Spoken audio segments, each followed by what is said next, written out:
Year 2026 silver का price ऐसे high boom होता जा रहा है जो सबको शॉक कर रहा है, और ऐसा बूम पहले कभी नहीं हुआ। तो हमारे दिमाग में ये सवाल आता है कि क्या इसकी प्राइस और बढ़ेगी, कि आखिर क्या वजह है जिसकी वजह से सिल्वर का रेट इतना ऊपर जा रहा है।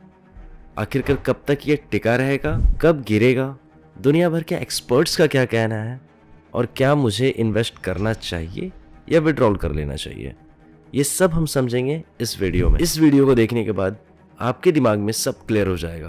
तो अगर आपको यह वीडियो सही लगे तो लाइक, शेयर और सब्सक्राइब भी कर सकते हैं। हमें हर रोज यह न्यूज़ सुनने को मिल रहा है कि आज सिल्वर का प्राइस फिर से बढ़ गया। यह सुनने के बाद हमारे दिमाग में ये आने लगता है कि मैंने पहले क्यों नहीं खरीदा, और अब खरीद लिया है तो कहीं प्राइस फिर ड्रॉप ना हो जाए। और ऐसे लोग जो ऑलरेडी इन्वेस्टमेंट कर बैठे हैं, उनके दिमाग में ये सबसे बड़ा सवाल चल रहा है कि अरे इतना प्राइस, क्या मैं विड्रॉल कर लूं? और अगर कर लिया तो कहीं फिर प्राइस ऊपर ना चला जाए, और अगर नहीं किया तो अभी जो प्राइस मिल रहा है वो नहीं मिलेगा। मैंने इस वीडियो को बनाने के लिए काफ़ी रिसर्च किया है, वेरियस सोर्सेज से डेटा कलेक्ट किया है ताकि आपको सही तरीके से समझ आ सके। अब बात करते हैं हम सिल्वर प्राइस ग्रोथ की। एक महीने का अगर हम डेटा देखते हैं तो सिर्फ दिसंबर 2025 का सिल्वर ग्रोथ 40% रहा है, और अगर हम पूरे साल की बात करें तो जनवरी 2025 में $28.92 से $31 पर आउंस, और मेजर इंडियन सिटी रेट के हिसाब से 88,000 किलोग्राम से 90,000 किलोग्राम तक था। और फिर दिसंबर 2025 का देखें तो अप्रॉक्सीमेटली 2,39,000 पर केजी रहा। यानी कि भारतीय बाजार में सिल्वर की कीमत लगभग 165.6% से 171.6% के बीच रही है। और फिर जनवरी 2026 की बात करें तो आज के हिसाब से 3,15,000 रुपए पर किलोग्राम, मतलब जनवरी 2025 से जनवरी 2026 की ग्रोथ 257.95% हुई है। और अब हम ये देखते हैं कि आखिर क्या कारण है जिसकी वजह से सिल्वर में इतना प्राइस जंप आया है। हम इसको कुछ पॉइंट्स में समझते हैं।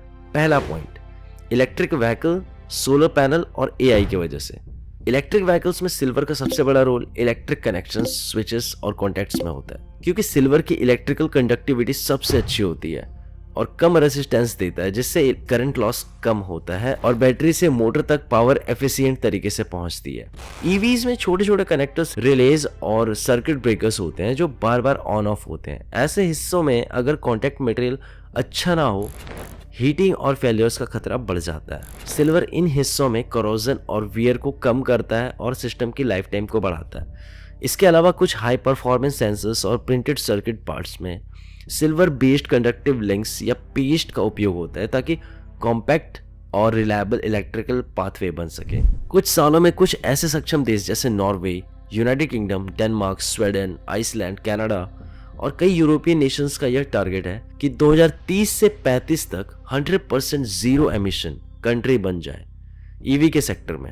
अब देखते हैं सोलर पैनल में सिल्वर का यूज।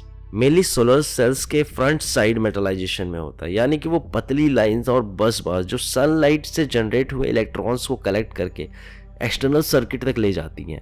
सिल्वर पेस्ट को स्क्रीन प्रिंट करके सोलर वेपर्स पर लगाया जाता है, क्योंकि यह पेस्ट लो रेसिस्टेंस कंडक्टिव पाथ बनाती है और सोल्डरिंग असेंबली के दौरान भी अच्छा इलेक्ट्रिकल कांटेक्ट देती है। इस वजह से सोलर मॉड्यूल्स की ओवरऑल कन्वर्सन एफिशिएंसी और आउटपुट बढ़ाता है।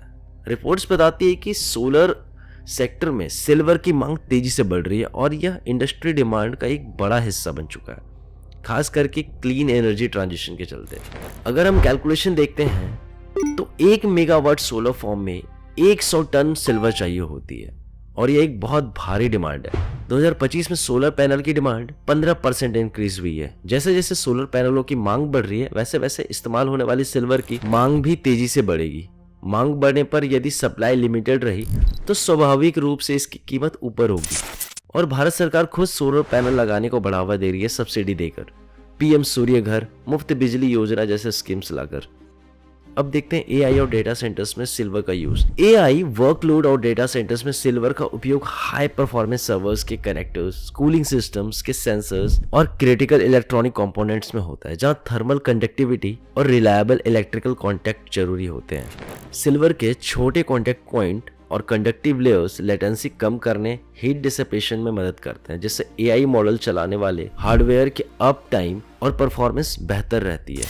हाल की इंडस्ट्री रिपोर्ट में यह भी कहा गया है कि एआई और डाटा सेंटर ग्रोथ और नए डाटा सेंटर्स सिल्वर की इंडस्ट्रियल डिमांड को और आगे बढ़ा रहे हैं। दूसरा पॉइंट देखते हैं, सेंट्रल बैंक का सिल्वर और गोल्ड खरीदना।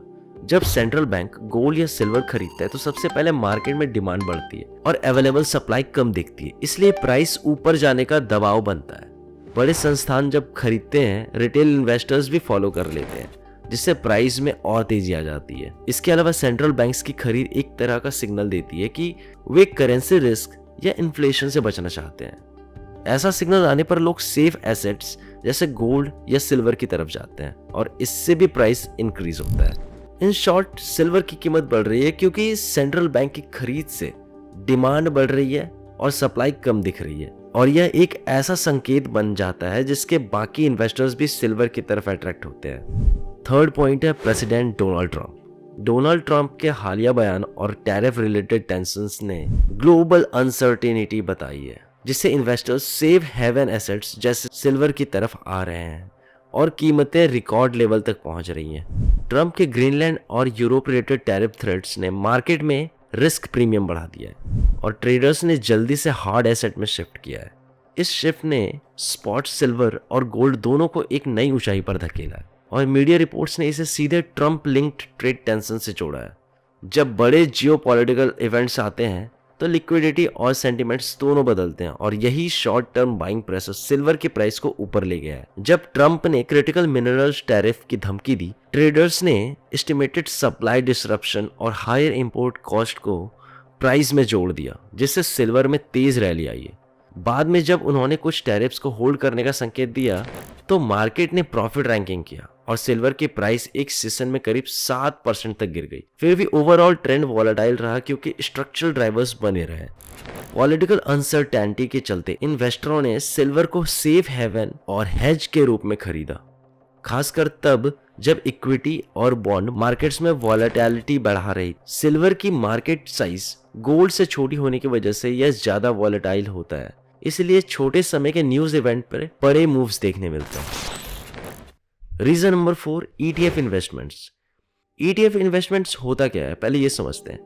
ETF इन्वेस्टमेंट एक फंड होता है जो आपका पैसा लेकर असली सिल्वर या चांदी के जुड़े कॉन्ट्रैक्ट्स में इन्वेस्ट करता है और उसकी कीमत चांदी के भाव जैसे ही ऊपर नीचे होती रहती है। इसमें आप खुद चांदी के सिक्के या बार नहीं खरीदते, बल्कि स्टॉक मार्केट पर शेयर की तरह इस फंड के यूनिट्स खरीदते और बेचते हैं, जिनकी वैल्यू घरेलू चांदी के दाम के अनुसार बदलती रहती है।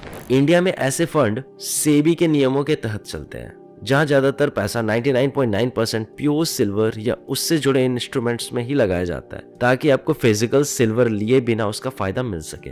क्या ये काम सीधे बैंक्स द्वारा की जाती है? लेकिन सिल्वर ETF का ये सारा खरीद फरोख्त काम आमतौर पर mutual fund AMCs asset management companies करती हैं, सीधे बैंक्स नहीं। यानी HDFC mutual fund, ICICI prudential mutual fund, Nippon, मेरा एसेट, आदित्य बिरला सन लाइफ जैसी AMCs अपने सिल्वर ETF चलाती है। इनके फंड मैनेजर चांदी और उससे जुड़े कॉन्ट्रैक्ट्स में इन्वेस्टमेंट हैंडल करते हैं। तो आखिर ETF इन्वेस्टमेंट से सिल्वर की प्राइस कैसे बढ़ सकती है?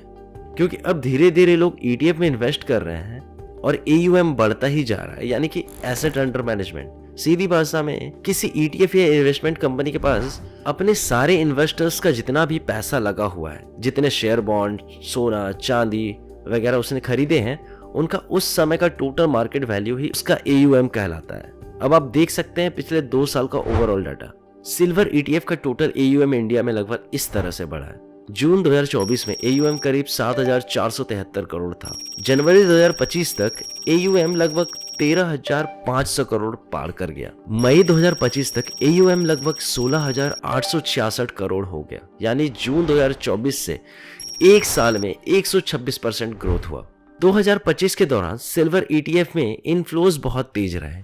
AMFI मंथली नोट के मुताबिक नवंबर 2025 में ही सिल्वर ETFs में लगभग 2,154 करोड़ की नेट इनफ्लोज आई, इससे इतना अंदाजा लगता है कि जनवरी 2025 से एंड 2025 तक AUM 16 से 17 हजार करोड़ से ऊपर चला गया और पूरे साल 2025 में इनफ्लोज और प्राइस रैली दोनों ने मिलाकर सिल्वर ETFs को बहुत तेज ग्रो कराया। अब देखते हैं कि दुनिया भर के एक्सपर्ट्स का क्या कहना है। फेमस सिल्वर एक्सपर्ट अलग अलग व्यूज दे रहे हैं। कुछ का कहना है कि सिल्वर $100 ऑन्स से ऊपर जा सकता है, जबकि कुछ ने $40 से $75 का रेंज दिया है। डेविड मॉर्गन का कहना है अभी हम प्राइस डिस्कवरी में हैं और सिल्वर का असली प्राइस $100 प्रति ऑन्स हो सकता है। वे लॉन्ग टर्म में बहुत ऊंचा पोटेंशियल देख रहे हैं। हालांकि बाजार का बेस कई एनालिस्ट के मुताबिक $70 से $90 पर ऑन्स है, यानी कि मॉडरेट बुलिश सिनेरियो में यह रेंज माना जा रहा है। माइक मैगलोन ने टेक्निकल व्यू देते हुए कहा है कि 2026 में सिल्वर $40 से लेकर $75 तक जा सकता है। पीटर शिफ ने एग्रेसिव फोरकास्ट दिया है। उन्होंने 2026 में $100 टारगेट बताया है। अब ये तो हो गए सपोर्ट में, क्या कोई प्राइस को लेके वार्निंग भी दे रहे हैं? तो हाँ, गोल्डमैन सैक्स ने मार्केट को लेकर वार्निंग दी है। उन्होंने कहा है कि लंदन इन्वेंटरीज थिन है और इसलिए एक्सट्रीम प्राइस स्विंग्स आगे भी रह सकते हैं। उन्होंने स्पेसिफिक सिंगल प्राइस नहीं दिया, पर मार्केट सेंसिटिविटी और टाइट इन्वेंटरीज पर वार्निंग दी है। ये तो होगा एक्सपर्ट के व्यूज। अब क्या मतलब है आपके लिए? अगर आप शॉर्ट ट्रेडर हैं और न्यूज ड्रिवन मूव्स तेज होते हैं, मतलब कि मार्केट की कीमतें किसी खबर के आने पर जल्दी और बड़े तरीके से बदल जाती हैं, जैसे कोई पॉलिटिकल अनाउंसमेंट हो गया, टैरिफ न्यूज या सेंट्रल बैंक की पॉलिसी आ जाए, तो ट्रेडर्स तुरंत रिएक्ट करते हैं। कुछ लोग पैनिक सेल करते हैं और कुछ लोग जल्दी बाय कर लेते हैं, जिससे प्राइस में काफी तेज उछाल या गिरावट आ जाती है। ये मूव्स अक्सर शॉर्ट टर्म होते हैं और वॉलेटिलिटी को बढ़ा देते हैं, इसलिए स्टॉप लॉस और पोजीशनिंग साइजिंग जरूरी है। अगर आप लॉन्ग टर्म इन्वेस्टर हैं तो अभी जैसे हमने समझा कि industrial demand, solar EVs, electronics तेजी से बढ़ रही हैं और अब सिल्वर के कंजप्शन में इंडस्ट्रियल हिस्सा बहुत बड़ा है, जिससे लॉन्ग टर्म डिमांड बेस मजबूत दिखता है। और सप्लाई साइड में भी स्ट्रक्चरल टाइटनेस रिपोर्ट की गई है। सेंट्रल बैंक्स की बाइंग और ETFs इनफ्लोस भी एक्स्ट्रा डिमांडेड ऐड करते हैं, जिससे प्राइस का फ्लोर मजबूत होने की संभावना होती है। अब आते हैं निष्कर्ष पर। दुनिया के कई एक्सपर्ट्स मानते हैं कि चांदी में आगे भी उछाल होने की संभावना है और इसके लिए स्ट्रॉन्ग लॉजिक भी दिया जा रहा है। फिर भी हमारा ये मानना है कि कोई भी एसेट जिंदगी भर लगातार अच्छा रिटर्न देने की गारंटी नहीं दे सकता। अगर किसी का लॉन्ग टर्म व्यू है तो चांदी में इन्वेस्ट करना समझदारी हो सकता है। आप खुद थोड़ा थोड़ा करके छोटे छोटे अमाउंट्स में एंट्री लें और अपने एनालिसिस जरूर करें। लॉन्ग टर्म में डिमांड सप्लाई के कारण चांदी के रेट्स ऊपर बने रहने के संकेत मिलते हैं, पर शॉर्ट टर्म में करेक्शंस हो सकते हैं। उम्मीद है इस वीडियो से आपको यह समझ आया हो कि क्या हो सकता है और क्या नहीं। और अगर आपको यह वीडियो इन्फॉर्मेटिव लगा हो तो लाइक करें और अपने दोस्तों के साथ शेयर करें ताकि वो भी इन्फॉर्म्ड हो सके। धन्यवाद। जय हिंद।